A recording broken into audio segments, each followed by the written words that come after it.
সাহাবায়ে কেরামের জীবনে দেখলে দেখা যায় তিনাদের কাছে আমলের বাহাদুরির চাইতে আমার নবীজির মহব্বত ভালোবাসার বাহাদুরি তিনারা সবার আগে দেখাতে। কেন? ওই ঘুরে ফিরে কথা একটা, ঈমানের মূল নবী মুহাম্মদ রাসূল সাল্লাল্লাহু তাআলা আলাইহি ওয়াসাল্লাম। একটু মহব্বত ঈমানে আওয়াজে বড় করে বলি না সুবহানাল্লাহ। আল্লাহ ও রাসূলকে মোরা ভালোবাসি। আল্লাহ আল্লাহ রাসূলকে আমরা ভালোবাসি কিনা? আল্লাহ ও রাসূলকে মোরা ভালোবাসি। আল্লাহ ও রাসূলকে মোরা ভালোবাসি, তাই তো মোরা জান্নাতের অধিকারী। ভালোবাসি ভালোবাসি প্রিয় নবীকে, ভালোবাসি ভালোবাসি প্রিয় নবীকে। আল্লাহ সমস্ত নবীদের জন্য জমিনকে, সমস্ত নবীদের জিসিমে পাককে খাওয়া বক্ষণ করা আমার আল্লাহ হারাম করে দিয়েছেন। ফানাবিয়ুল্লাহ হাইয়ুন, সমস্ত নবীরা আল্লাহর নবীরা আপন আপন রওজা মুবারকের মধ্যে জিন্দা। একটু বড় করে বলি না সুবহান। যেহেতু আমার নবীজি অন্যান্য মানুষের মতো নয়, অন্যান্য সাধারণ কারো সাথে কোনো তুলনা হয়, জিসকা কোই সানি নেহি वो नबी हमारा है, जिसका कोई सानी नहीं वो नबी हमारा है। আমার হযরত বলেন আমার নবী আপনার নবী দোনো জাহানের বাদশা নবী কামলিওয়ালা নবী কেমন নবী? যেই নবীর কোনো দ্বিতীয় নাই, যেই নবীর কোনো সানি নাই, সেই নবী হচ্ছে আমার আপনার নবী। বড় করে বলি সুবহান। আমার নবীজি মহব্বত এগুলো আল্লাহ পাহাড়ের মধ্যে, গাছের মধ্যে, জড় বস্তুর মধ্যে পর্যন্ত আল্লাহ ঢুকিয়ে দিয়েছেন। সেজন্য আমার নবীজি বলেন জাবালুন উহুদুন ইউহিব্বুনা ওয়া নুহিব্বুহু। উহুদ পাহাড় আপনারা সবাই চেনেন কিনা? উহুদ পাহাড় সবাই চিনি। এই উহুদ পাহাড়, যে উহুদ পাহাড়ের মধ্যে উহুদের যুদ্ধে আমার নবীজির দমদম মুবারক শহীদ হয়েছিল। আমার নবীজি বলেন জাবালুন উহুদুন ইউহিব্বুনা ওয়া নুহিব্বুহু। উহুদ পাহাড় আমাদেরকে ভালোবাসে, আমি নবীকে ভালোবাসে। উহুদ পাহাড়ের মধ্যে আমি নবীর ভালোবাসা আছে, সেজন্য আমরা উহুদ পাহাড়কে ভালোবাসি। একটু বড় করে বলি না সুবহানাল্লাহ। তাহলে বোঝা যাচ্ছে নবীজির ভালোবাসা, নবীজির মহব্বত শুধু মানুষের জন্য নয়। আমার নবীজি বলেন উহুদ পাহাড় আমাদেরকে ভালোবাসে, আমরাও উহুদ পাহাড়কে ভালোবাসি। একটু মহব্বতে বড় করে বলি সুবহানাল্লাহ। সেজন্য সেই নবীজির মহব্বত হচ্ছে ঈমান। লা ঈমানা লিমান লা মুহাব্বাতা লা। যার অন্তরে নবীজির প্রেম নাই, যার অন্তরে নবীজির ভালোবাসা নাই, সেই অন্তর মৃত অন্তর। সেই অন্তর থেকে ঈমানের দৌলত বের হয়ে যাবে। সেজন্য ঈমানের দৌলত ঠিক রাখতে হলে নবীজির ভালোবাসা রাখবে। আমার নবীজির মহব্বত ভালোবাসার কারণে মানুষ ঈমানদার হয়, অন্ধকার কলব আলোকিত হয়, কলব জিন্দা হয়। জিন্দা শুধু কলব হয় তা নয়, কোনো জড় বস্তুর মধ্যে যদি নবীজির ভালোবাসা মহব্বত ঢুকে যায়, সেই জড় বস্তু পর্যন্ত জীবিত মানুষের মতো আওয়াজ করতে শুরু করে। একটু মহব্বতে বড় করে বলি না সুবহানাল্লাহ। সেজন্য আমরা প্রত্যেকে জানি উস্তুনায়ে হান্নানা একটা মরা খেজুর গাছ, যেটার সাথে আমার নবীজি লেগে খুতবা দিতেন। নতুন যখন মিম্বর আসলো, সেটাকে যখন সরিয়ে ফেলা হলো, এমনভাবে কান্নাকাটি করছে। হাদিসে পাকের মধ্যে আসছে সাহাবায়ে কেরাম এমন কান্নার আওয়াজ শুনতে পাচ্ছে যেন একজন শিশু কান্না করছে। যে শিশুকে আদর সোহাগ করে কান্না থামানো হয়, সেই রকম শিশুর আওয়াজের মাধ্যমে একটা কান্নার আওয়াজ চলে আসছে। যখন এই কান্নার আওয়াজ আসছে সবাই অবাক হয়ে গেল। সবাই অবাক হয়ে গেল, এই কান্নার আওয়াজ কোন জায়গা থেকে আসছে। তখন হঠাৎ দেখা যাচ্ছে কোনো বাচ্চা কান্না করছে না, এই কান্না করছে ওই মরা খেজুর গাছ, যেটার সাথে আমার নবীজি লেগে এতদিন পর্যন্ত খুতবা দিতেন। আমার নবীজির বিরহে, আমার নবীজির প্রেমে, আমার নবীজির ছোঁয়া থেকে বঞ্চিত হওয়ার কারণে ওই মরা খেজুর গাছ জিন্দা মানুষের মতো আওয়াজ করে করে কান্না করে দিচ্ছে। তখন আমার নবীজি আপন মিম্বর থেকে নেমে ওই মরা খেজুর গাছকে সুন্দরভাবে বুঝিয়ে আদর করে তার কান্না নবীজি বন্ধ করেছে। বড় করে বলি না সুবহানাল্লাহ। সম্মানিত উপস্থিতি, তাহলে নবীজির ভালোবাসা, নবীজির মহাব্বত, এগুলা কোনো মৃত জড় বস্তুর ভিতরে যদি ঢুকে যায়, সেই মৃত জিনিসও কি হয়ে যায়? কথা বলুন না, সেই মৃত জিনিস কি হয়ে যায়? আমার নবী, আমার আল্লাহ বলেছেন ওয়ারাফা'না লাকা যিকরাক, ইয়া রাসূলুল্লাহ, আপনি নবীর শানকে আমি আল্লাহ বুলন্দ করেছি। সেজন্য আজকের জামানা নয়, শুধু সেই যুগ থেকে এই যুগ পর্যন্ত, কিয়ামত পর্যন্ত আমার নবীর শান আজমতের বিপক্ষে হুব্বে মুস্তাফা, আদবে মুস্তাফা, তাযীমে মুস্তাফা সাল্লাল্লাহু তাআলা আলাইহি ওয়া আলিহি ওয়াসাল্লামের বিপক্ষে যারা অবস্থান নিবে, সেটার মাধ্যমে আমার নবীজির শান মোটেও কমবে না। কেন? নবীজির শান বাড়িয়েছেন আল্লাহ, বরং নবীজির শান আজমত যারা অন্তরে ধারণ করবে, আমার নবীজির শান আজমত যারা বয়ান করবে, আমার নবীজির গুণগান করার কারণে সেই উম্মত দামি হবে, সেই উম্মতের শান আল্লাহ বাড়িয়ে দিবেন। আর নবীজির শান আজমতের বিপক্ষে যদি অবস্থান নেই, আমার নবীজির শান আজমতের বিপক্ষে যারা অবস্থান নেই, দুনিয়া আখিরাতে তারা লাঞ্ছিত হবে, লানতপ্রাপ্ত হবে, অভিশপ্ত হবে। তাদের বদনামির কারণে, তাদের গোস্তাখির কারণে, তাদের বেয়াদবির কারণে আমার নবীজির শান ন্যূনতম কোনো কিছু কমতি হবে কেন? আমার আল্লাহ বলেন ওয়ারাফা'না লাকা যিকরাক, ইয়া রাসূলুল্লাহ সাল্লাল্লাহু তাআলা আলাইহি ওয়াসাল্লাম। দুনিয়ার মানুষ কিভাবে আপনি নবীর শানকে বাড়াবে, কিভাবে তারা আপনি নবীর শানকে কমাবে? আমি আল্লাহই তো আপনি নবীর শানকে বৃদ্ধি করেছি, বুলন্দ করেছি, বাড়িয়ে দিয়েছি। একটু বড় করে বলুন না সুবহানাল্লাহ। সেজন্য আমার আলা হযরত বলেন, সমস্ত নবীদেরকে আল্লাহ আসমানের নিচে রেখে দিয়েছেন, একমাত্র আমার নবী, আপনার নবী, মদিনাওয়ালা নবী, जिनाके आरशेर मेहमान बानिয়েছেন। आसमानों ही पर सब नबी रह गए।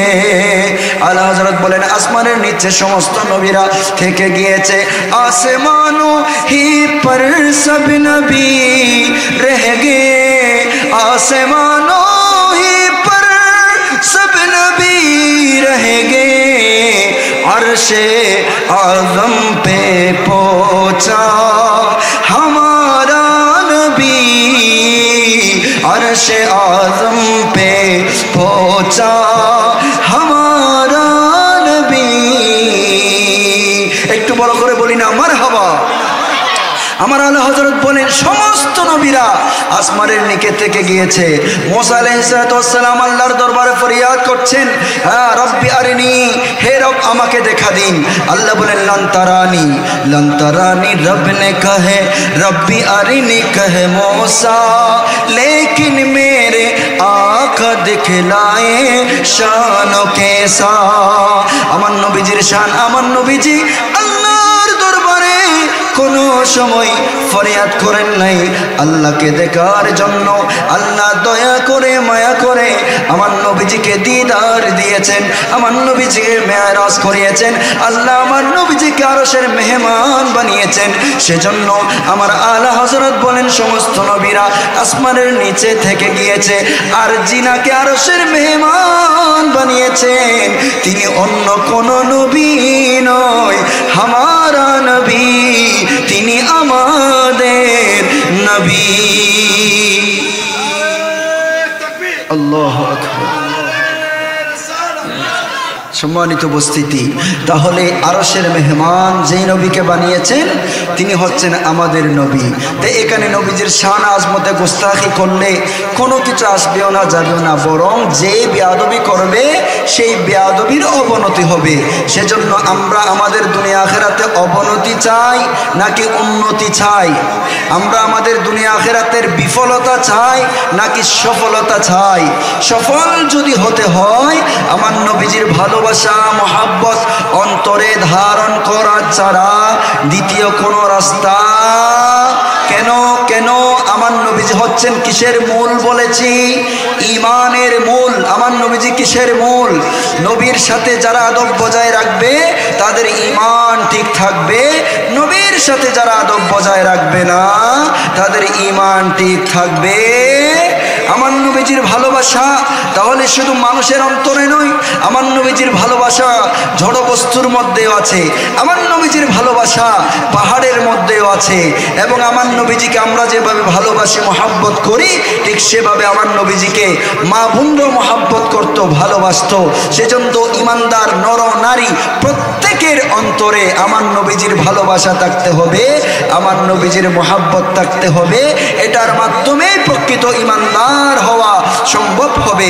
একটু বড় করে বলি না সুবহানাল্লাহ। সেজন্য হাদিসে পাকের মধ্যে আসছে, এটা বুখারী শরীফের হাদিস, আমার নবীজির কাছে একজন মানুষ এসে প্রশ্ন করলো, ইয়া রাসূলুল্লাহ মাতাস সাআ, কিয়ামত কখন হবে? আমার নবীজির কাছে যখন এই প্রশ্ন করলো, আমার নবীজি তিনার কাছে জিজ্ঞেস করলেন, মা আ'দাত্তা লাহা, তুমি কিয়ামতের জন্য কি প্রস্তুত করেছো? কিয়ামতের যে তুমি প্রশ্ন করছো, বর্তমান আমরা এমন এক জামানায় আসছি, নামাজ রোজা বিভিন্ন আমলের বাহানা দেখিয়ে আমার নবীজির ভালোবাসা মহাব্বত থেকে মানুষকে বের করে নেওয়া হচ্ছে। আমরা অবশ্যই নামাজ রোজার বিরোধী কেন হব?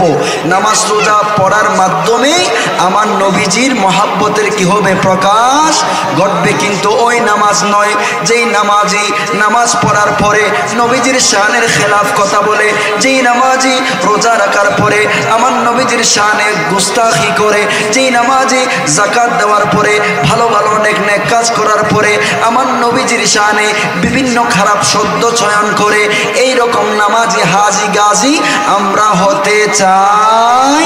সেই রকম নামাজিদেরকে ইসলামের ভাষায় মুনাফিক বলা হয়। কেন?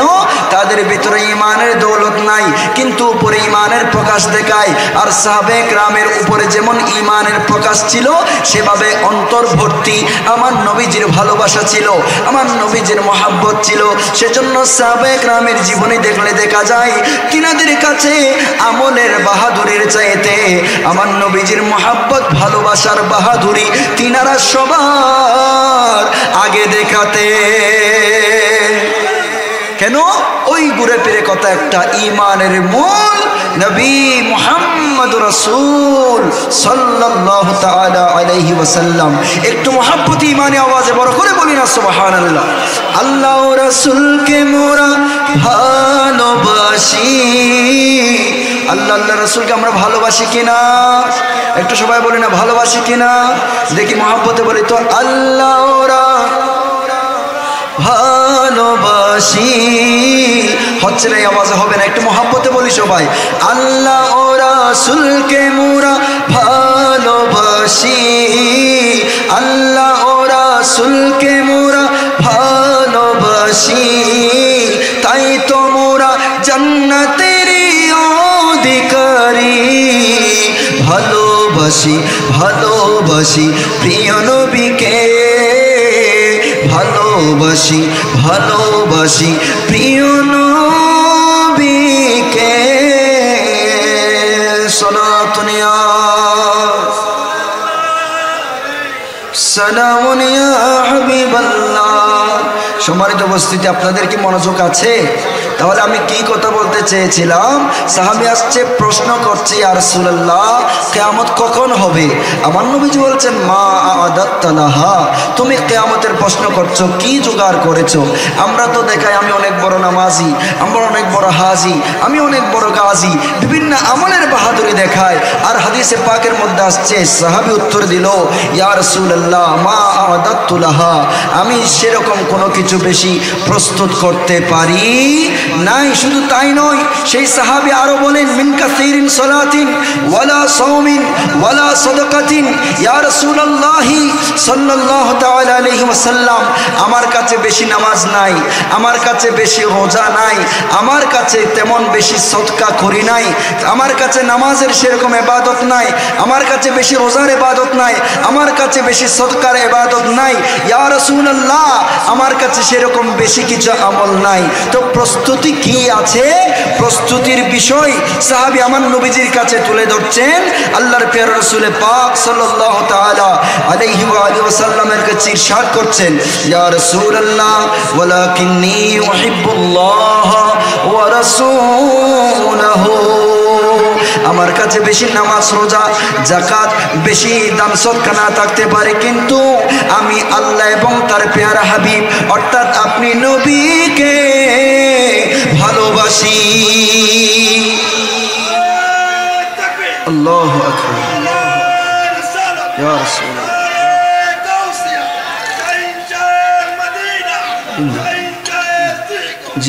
সম্মানিত উপস্থিতি, তাহলে সাহাবী বলেন, ইয়া রাসূলুল্লাহ আমার কাছে বেশি নামাজ নাই, সাদাকা নাই, রোজা নাই, কিন্তু আমার কাছে যেই দৌলতটা আছে, আমি আল্লাহ আল্লাহর রাসূলকে ভালোবাসি। আপনি নবীর ভালোবাসা মহব্বত আমার অন্তরের মধ্যে রয়েছে। আমার নবীজি সেই সাহাবীকে বলেন নাই, তুমি নামাজ রোজা হজ যাকাত কম করলে হবে, আমাকে ভালোবাসার দাবি করলে। আমার নবীজি সেভাবে তুচ্ছতাচ্ছিল্য করেন নাই, বরং নবীজির ভালোবাসার মর্যাদা মাহাত্ম্য আমার নবীজি পুরস্কারের ঘোষণা দিয়েছেন, আনতা মা মান আহবাবতা। আমার নবীজি বলেন, তুমি যদি সত্যিকার আল্লাহ আল্লাহ রাসূলকে ভালোবাসো, মহব্বত করো, তোমার অন্তরের মধ্যে যদি আল্লাহ আল্লাহ রাসূলের ভালোবাসা মহব্বত থাকে, তাহলে যাকে তুমি ভালোবাসো কাল কিয়ামতের ময়দানে আল্লাহ তার সাথে তোমাকে হাসর করাবেন। একটু বড় করে বলুন না সুবহানাল্লাহ। এই যুগের মধ্যে এসে আমরা পবিত্র ঈদ মিলাদুন নবী সাল্লাল্লাহু তাআলা আলাইহি ওয়া আলিহি ওয়াসাল্লাম পালন করলে বিভিন্ন ফতোয়ার আঘাত চলে আসে, অথচ আমার নবীজিকে সাহাবায়ে কেরাম কেমন মহব্বত করতেন, জানের চাইতে বেশি তো অবশ্যই ভালোবাসতেন। সাথে সাথে আমার নবীজি যখন তুতু মুবারক ফেলতেন, এগুলো বুখারী শরীফের মধ্যেও রয়েছে, আমার নবীজি তুতু মুবারক নিক্ষেপ করার সাথে সাথে, তুতু মুবারক ফেলার সাথে সাথে সাহাবায়ে কেরাম আপন হাত বিছিয়ে দিত, সেগুলো সংরক্ষণ করত। আমার নবীজি তুতু মুবারক, নাকের শ্লেষা মুবারক, এগুলো নিয়ে তিনারা বুকে এবং মুখের মধ্যে মালিশ করত।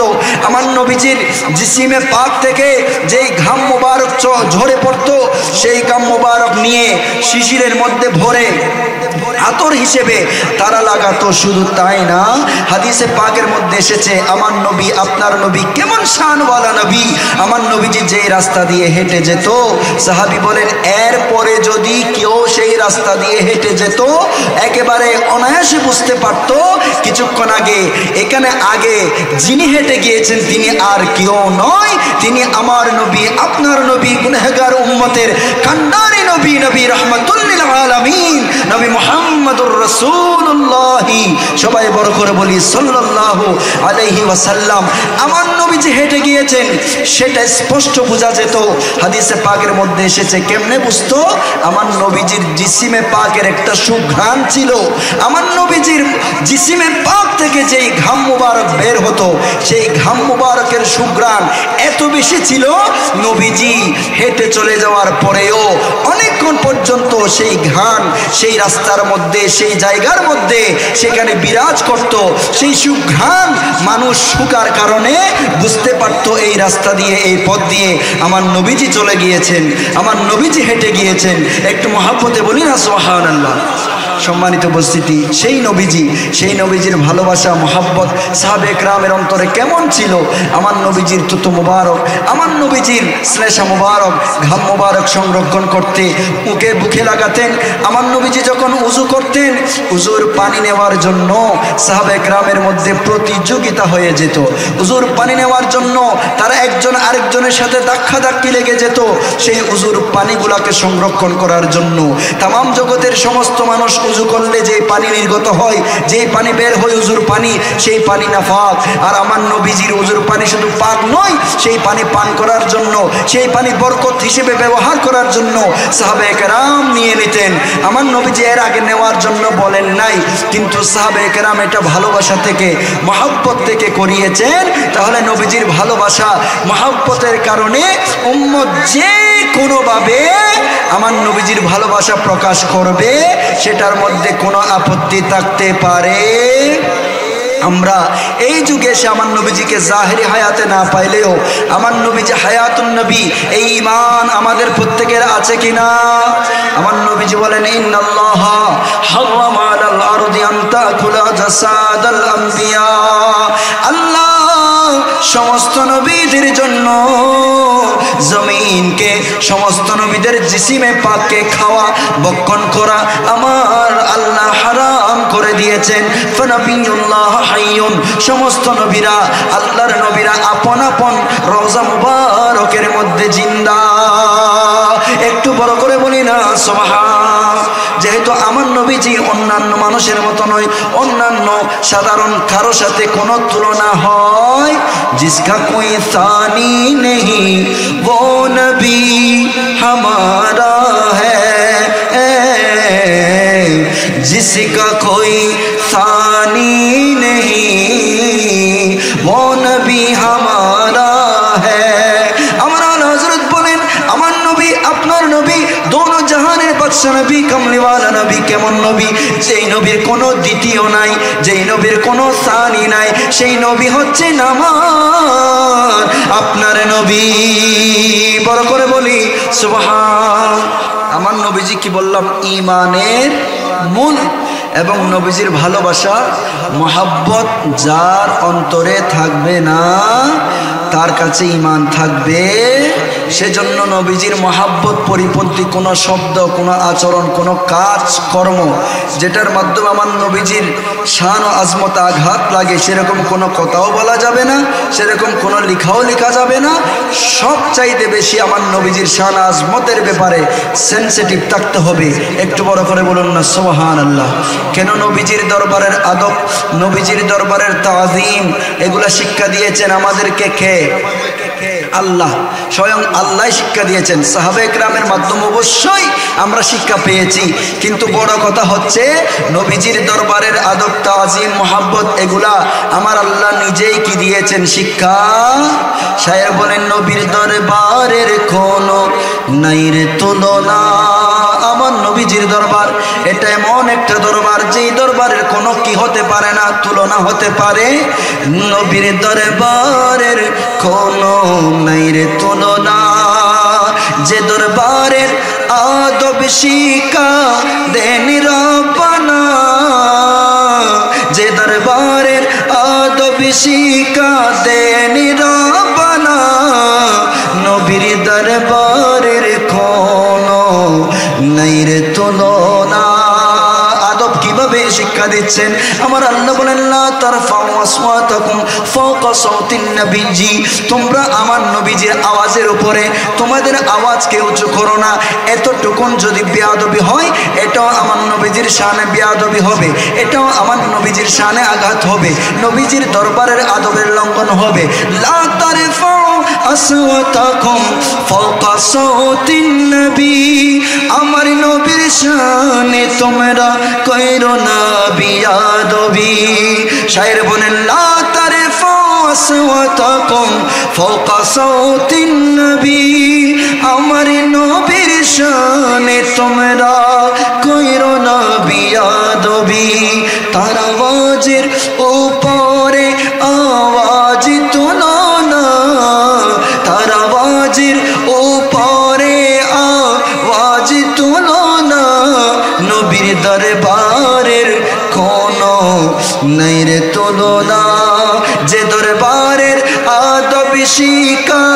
দেনি রাব্বানা যে দরবারের আদব শিক্ষা দেনি রাব্বানা নবীর দরবারের কোনো নাই রে তুলনা। একটু মহব্বতে বলি মারহাবা। তাহলে আমার নবীজির দরবারের কোনো তুলনা নাই।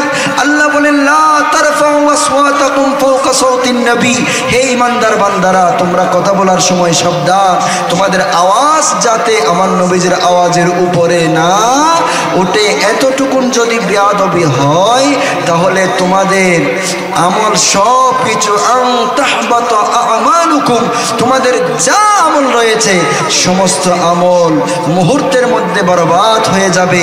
নবীর শানে বেয়াদবি করে আমলের বাহাদুরি দেখালে কোনো কাজে আসবে? নবীজি বলেন আমার আল্লাহ বলেন আমার নবীর শানে, আমার হাবিবে পাকের শানে যে বেয়াদবি করবে, আমার নবীজির শানে বেয়াদবি করেছে আবু লাহাব, আল্লাহ সূরা লাহাব নাজিল করে তার ধ্বংস কামনা করেছেন। তাব্বাত ইয়াদা আবি লাহাব, আমার নবীজির শানে বেয়াদবি করেছিল আরেক বেয়াদব, নবীজিকে নির্বংশ বলেছে। আমার আল্লাহ সাথে সাথে সূরা কাউসার নাজিল করে দিয়েছেন।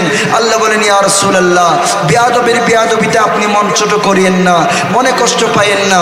ইন্না আ'তাইনাকা, আমি আল্লাহ তো আপনাকে দান করেছি আল কাউসার, আমি আপনাকে কাউসার দান করেছি। আপনার উম্মত সব চাইতে বেশি হবে, আমি আপনাকে হাউজে কাউসারের মালিক বানিয়েছি। জান্নাতে আপনি নবীর আগে কাউকে ঢুকতে দেওয়া হবে? আপনাকে শাফাআতে কুবরার মালিক বানিয়েছি, আপনাকে আমি এমন নিয়ামত দান করেছি। আমার নবী হাদিসে পাক বলেন ওয়াল্লাহু ইউতি ওয়া আনা কাসিমুন, আল্লাহ হচ্ছেন দাতা, সেগুলা বন্টন করার দায়িত্ব দিয়েছেন আল্লাহ আমি নবীকে। একটু বড় করে বলি না সুবহানাল্লাহ।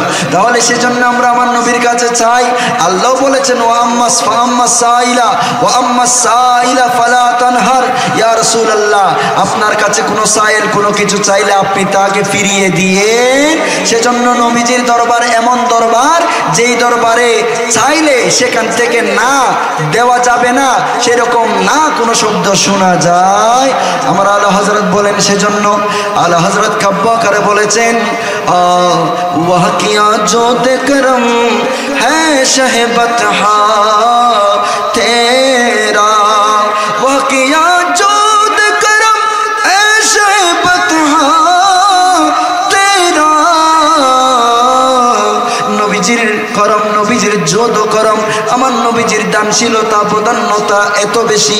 আমার আলা হযরত বলেন নেহি সুনতা হে নেহি মাংগনে ওয়ালা তেরা, কোন সাইল কোন মাংগনে ওয়ালা যখন যা চেয়েছে আপনি নবীর দরবারে না শব্দটা শোনে নাই, আপনি নবীর দরবারে যা চাই সব পাওয়া যায়। আমার নবীজি শুধু না বলেছেন আল্লাহর উলুহিয়তের ক্ষেত্রে লা ইলাহা ইল্লাল্লাহ, আল্লাহ ছাড়া কোনো ইলাহ নাই, এই ইলাহের ক্ষেত্রে রবের রুবুবিয়তের স্বীকৃতি দেওয়ার ক্ষেত্রে আল্লাহর একত্ববাদের প্রচার করতে গিয়ে নবীজি না করেন না, সেটা সাহাবায়ে কেরামের আকীদা ছিল, সেটা সাহাবায়ে কেরামের কি ছিল?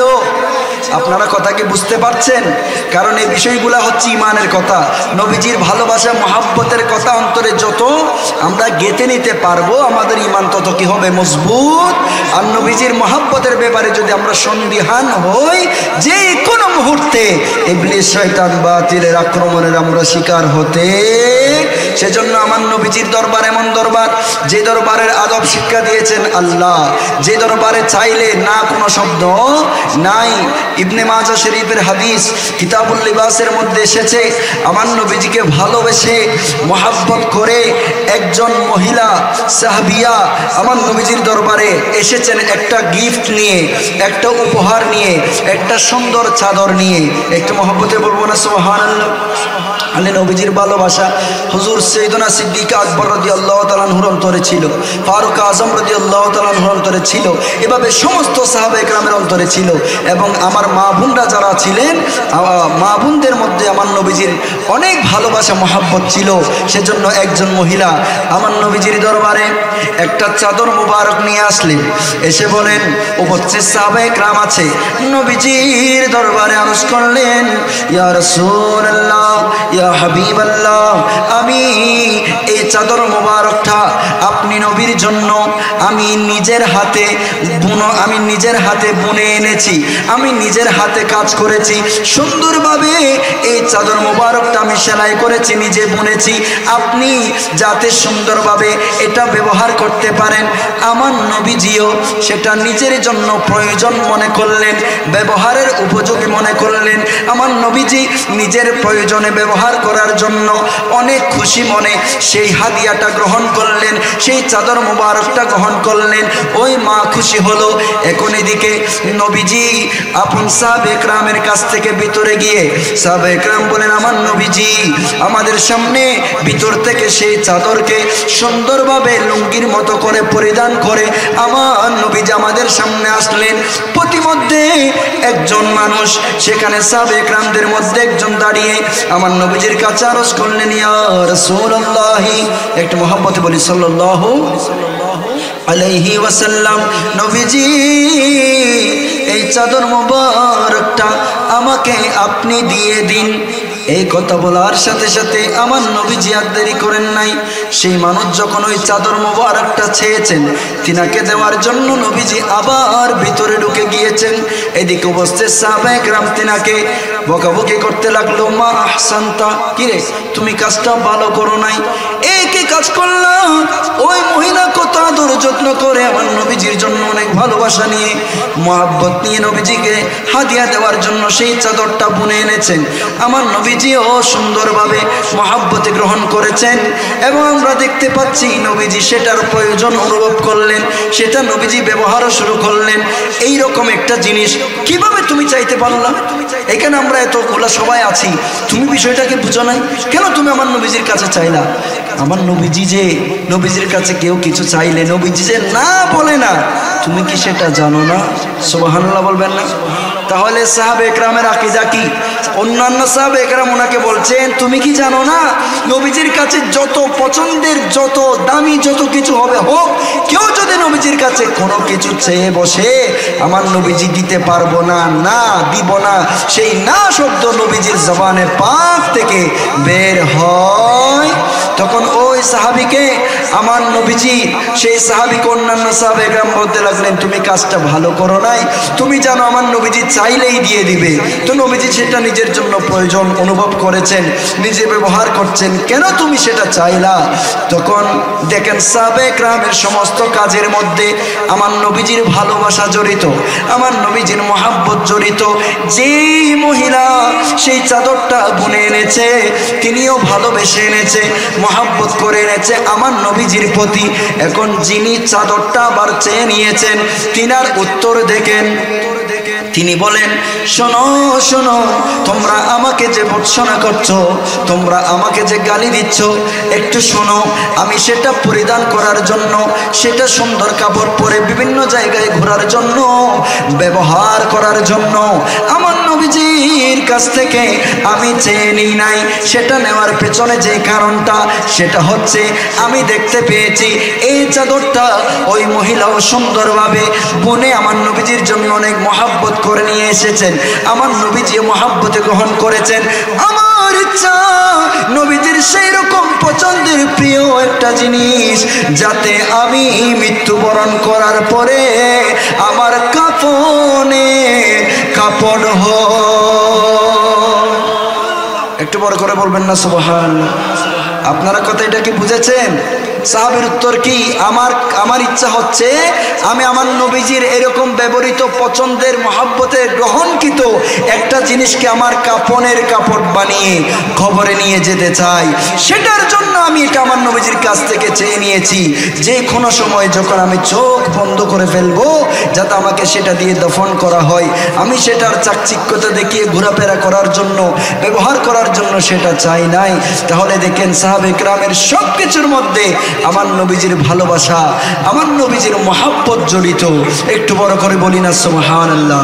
সেজন্য সাহাবে একরাম বলেন, ওই হাদিসের রাবি বলেন, সেই মানুষ যখন ইন্তেকাল করেছে আমি দেখেছি সেই চাদর মোবারক দিয়েই তাকে কফন পরিয়ে কবরের মধ্যে রাখা হয়েছে। তার শেষ ইচ্ছা কবুল করা হয়েছে, পূরণ করা হয়েছে, এবং সেই জন্যই সেই চাদরটা সেই চেয়ে নিয়েছে। একটু মহব্বতে বলি না সুবহানাল্লাহ।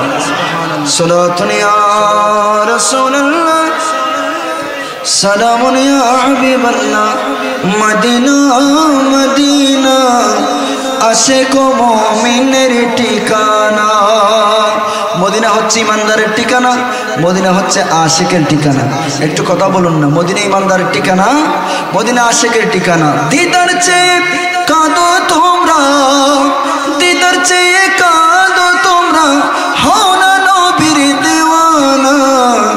মদিনা মদিনা আশিক মুমিনের ঠিকানা। তাহলে মদিনা হচ্ছে ইমানের বাড়ি।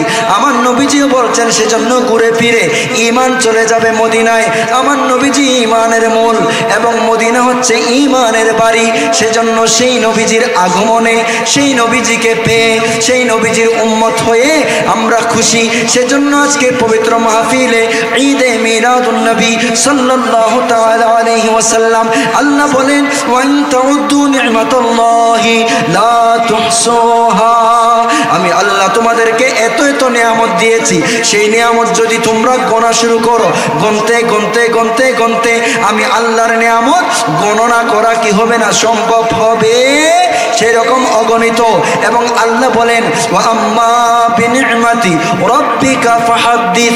আমি আল্লাহর পক্ষ থেকে দেওয়া নিয়ামতের তোমরা তাহদিস করো, আলোচনা করো, বর্ণনা করো, বয়ান করো। প্যারা হাজিরিন, তাহলে আল্লাহর পক্ষ থেকে আল্লাহ তো নিয়ামত আমাদেরকে দান করেছেন, যে নিয়ামতের কোনো শেষ নাই। সেই নিয়ামতের মধ্যে সবচাইতে বড় যেই নিয়ামত, আমার নবীজির চাইতে বড় নিয়ামত আমাদের জন্য আর কোনো কিছু কি হতে পারে? আমার নবীজির চাইতে, আমার নবীজির চাইতে বড় নিয়ামত আমাদের জন্য আর কোনো কিছু হইতে পারে না। আর আল্লাহ বলছেন, ওয়া আম্মা বিনি'মাতি রাব্বিকা ফাহাদ্দিস। আমি তোমাদের রবের পক্ষ থেকে দেওয়া নিয়ামতের তোমরা বর্ণনা করো। আজকে পবিত্র ঈদ মিলাদুন নবী সাল্লাল্লাহু আলাইহি ওয়াসাল্লাম আয়োজন করে নবীজির শান আজমত আলোচনা করা মানে নিয়ামতের মধ্যে সবচাইতে বড় নিয়ামত যেটা, সেই নিয়ামতের আলোচনা করা। কেন নবীজি আমাদের জন্য সবচাইতে বড় নিয়ামত। আল্লাহ বলেন, লা ইন শাকারতুম লা আযীদান্নাকুম। আমি আল্লাহ তোমাদেরকে যে নিয়ামত দিয়েছি, নিয়ামতের যে ব্যক্তি কৃতজ্ঞ হয়, যে ব্যক্তি শুকর করে, আমি আল্লাহ তার নিয়ামত আরো বাড়িয়ে দিই, আরো অনেক গুণে বৃদ্ধি করে দিই। একটু বড় করে বলুন না সুবহানাল্লাহ। সেজন্য ইমানের দৌলত যদি কারো কাছে না থাকে, সে যদি লাখ টাকাও দান করে, সদকা করে, এমনি যদি ভালো কাজ করতে থাকে, আবুল আহাব বলেন, আমার আযাবও হালকা করা হয়। সপ্তাহের মধ্যে সোমবার ঘুরে ঘুরে আসলে কেন, সেই সোমবার আমার নবীজি অর্থাৎ আবুল আহাব বলেন, আমার ভাতিজা আগমন করেছে নবী হিসেবে নয়, এমনি আমার মৃত ভাই আব্দুল্লাহর ঘরে আমার ভাতিজা দুনিয়াতে এসেছে। আমার দাসী সোয়েবা আমাকে সুসংবাদ দিয়েছে, আপনার মৃত ভাইয়ের ঘরে একটা ফুটফুটে সন্তান এসেছে। সেই খবর শুনে আমি খুশি হয়ে নবী হিসেবে নয়, ভাতিজা হিসেবে আমি খুশিতে আত্মহারা হয়ে আমি কি করে দিয়েছি, সেই দাসী সোয়েবাকে আজাদ করে দিয়েছি, খুশি উদযাপন করেছি। সেটার জন্য আল্লাহ প্রতি সোমবার যখন আসে সপ্তাহের মধ্যে, আমি আবু লাহাবের কবরের আযাব হালকা করে দে। একটু বড় করে বলি না সুবহান। তাহলে আবু লাহাব এত বড় কট্টর কাফের হওয়ার পরেও আমার নবীজির নবী হিসেবে নয়, ভাতিজা হিসেবে আমার নবীজির যেহেতু আগমনের খুশি উদযাপন করে দাসী সোয়েবাকে আজাদ করে দিয়েছেন, আজাদ করার মাধ্যমে খুশি প্রকাশিত করেছেন আমার আল্লাহ। সেজন্য প্রত্যেক সোমবারে, তাহলে শুধু একদিন নবীজির আগমনে খুশি হয়েছে আবুল আহাব, এই কট্টর কাফের। তার পুরস্কার আল্লাহ পরকালে তাকে শুধু একদিন দিয়ে চাইলে কি করে দিতে পারতো, শেষ করে দিতে পারতো, কিন্তু না। আবুল আহাব বলেন সোমবারের মধ্যে, সপ্তাহের মধ্যে প্রতি সোমবার যখন ঘুরে ঘুরে আসে, প্রত্যেক সোমবার আমি আবুল আহাবের কবরের আযাবকে হালকা করা হয়। এই হাদিসে পাক তো বুখারী শরীফের মধ্যে আছে। তো নবীজির আগমনে খুশি হয়ে যদি কাফের কবরে পুরস্কার পায়, ইমানদার যদি আমার নবীজির আগমনে খুশি হয়, আল্লাহ নিয়ামত বেশি দিবেন না কম দিবেন? আল্লাহ ইমানদারের সারা জীবনের কবরের আযাবকে আমার আল্লাহ ক্ষমা করে দিবেন। একটু বড় করে বলি না সুবহানাল্লাহ। আল্লাহ আমাদের সবাইকে এই ফিতনার যুগে, ফাসাদের যুগে আমাদেরকে আমার নবীজির ভালোবাসা, মুহাব্বত, তাযীম, আদব অন্তরে ধারণ করে এবং আমার নবীজির পবিত্র ঈদ মিলাদুন নবী সাল্লাল্লাহু তাআলা আলাইহি ওয়া আলিহি ওয়াসাল্লাম উদযাপন করার, সেখান থেকে শিক্ষা অর্জন করার, আল্লাহ আমাদেরকে দুনিয়া আখিরাত উভয় জগতের সফলতার লক্ষ্যে জিন্দেগি গঠন করার আল্লাহ সেই তৌফিক দান করুক। একটু সবাই বলুন আমিন।